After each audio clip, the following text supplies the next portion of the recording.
Okay, let's go again. So, why did I bring up the Pythagorean theorem? Well, it comes up algebraically now. Okay, so if you apply the Pythagorean for this right triangle, where the hypotenuse is equal to 1, and this is my theta right here, then I know that this is just sine of theta, right? Sine of theta is opposite over hypotenuse. My hypotenuse is 1. So this length is sine of theta. This length is cosine of theta. I plug this into my old a squared plus b squared equals c squared formula, and I find out that cosine squared plus sine squared of theta is equal to 1. So this is why you'll see this algebraic formula called the Pythagorean formula. The other two weird variants of the Pythagorean theorem just come by dividing. If I divide both sides of this equation by cosine squared, when the dust settles, this becomes 1, this becomes tangent squared, and this becomes secant squared. And I get this inequality out. And if instead I divide both sides by the sine squared, when the dust settles, I get this equation out. Cotangent squared plus 1 is equal to cosecant squared. Now, the way these are often used algebraically, and the problem I'm about to show you, is that we use these really as substitution formulas. Okay, let's do this. Let's use it. All right, so here's your question. We want to find the exact value of sine squared of theta given this equation. Given that cosine squared of theta times sine squared of theta plus 2 times the cosine squared of theta is equal to 1, tell me the value of sine squared of theta. Now, our first objective here when solving a question like this is first to get rid of those cosines. And our tool for getting rid of cosine squareds is the Pythagorean theorem, right? So in its original form, it says that cosine squared plus sine squared is equal to 1. Moving the sine squared over, we see this is equivalent to saying the cosine squared is always equal to 1 minus the sine squared. Using this fact, this equation becomes 1 minus sine squared of theta, blah, blah, blah, blah, blah, right? All that new stuff, subbing that in. Now at this point, you don't have to do this. I like to do a u substitution. I like to say set u equal to sine squared of theta. I'm going fast, so feel free to stop and rewind. But the reason for using u is that it makes just the algebra clearer to deal with, right? And once I switch over to u, I see that this equation really has this following form, which is a quadratic that looks like this, which can be simplified down like this. And at this point, I see that my u value must be equal to 1 or negative 2. But I've got to be clear. I've got to know that, I've got to remember what u originally stood for. I've got to remember where I came from. U was originally equal to sine squared of theta. And one thing you'll notice about sine squared of theta is that it can never be equal to negative 2. Because sine of anything, sine squared 2, can never be bigger than equal to 1 and never less than negative 1, right? It's always got to live in between 1 and negative 1 because it is the ratio of opposite over hypotenuse.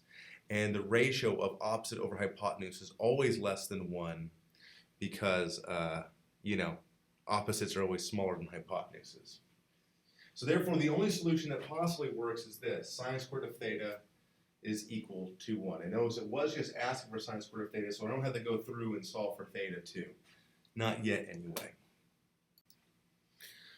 Okay, so I'm going to end this lecture with a word problem, which basically is representative in some sense of all the problems. I mean, all the problems are very different, so you're going to have to look at your homework for good examples. But what this problem will illustrate is how to express a length in terms of trig functions exactly without actually plugging it into your calculator. So you're going to have some problems where WebAssign won't accept calculator answers. You need to be able to give an exact expression in terms of the trig functions. And so here's the basic problem, right? We're going to pretend like we're surveyors, right? And the surveyor, this little wavy thing, this is a changing elevation, right? And the surveyor would like to figure out the answer to 2 questions, okay? What is the change in elevation between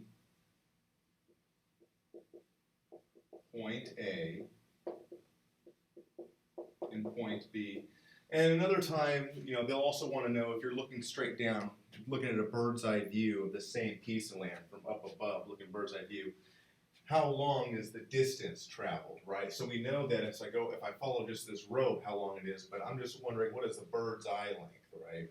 That's another question that you could answer using the same technique. So you might wonder, how do surveyors do this? Well, basically the idea isn't so bad. What you do is you make little poles, and assume all these little poles are like a meter long, right? So all these poles, these meter long surveyor poles are all the same. And what you do is you just stick a pole here, you stick a pole here, and you extend a rope from point A to point B up here. You measure the length of that rope. That's something you can do no problem. It's just a straight piece of rope. You can even have the measurements built into it. And then from there, you use, you measure the angle. And again, the angle can be easily measured using some kind of a angle measuring device, right? So you measure the angle that your rope makes with the parallel line to the earth, right? Like that, right? And so what this tells us here is that this first angle here is 43 degrees. This first length of rope is 50 feet. This length here, this angle of depression, is 17 degrees with a rope length of 27.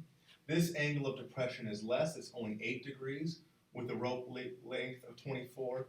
And this angle of depression here is sharp, it's 47 degrees with a rope length of 22. And the question is, how can we express the precise change in altitude from point A to point B? Turns out trigonometry does what we need to do, and let me show you how. The basic idea is this. For example, with this piece of rope, what you really want to think about abstractly is just this triangle. Now, what we have here is the triangle that this rope is defining. And what we know about this triangle is that it has a hypotenuse of 50 feet, right? We know that this internal angle here is 43 degrees. And what we're interested in, since we're interested in the change in elevation, is we're interested in just the straight up change in height from point to point, which looks like this. This change in elevation actually has a really simple formula. If this is the height h, then we know that h divided by 50 is equal to the sine of 43 degrees, and therefore this change of elevation is just 50 times the sine of 43 degrees. That's our first difference in height. That's our h1. We'll call that h1 instead. This is where I normally ask for questions. So ask your questions and get a tutor to answer it yourself.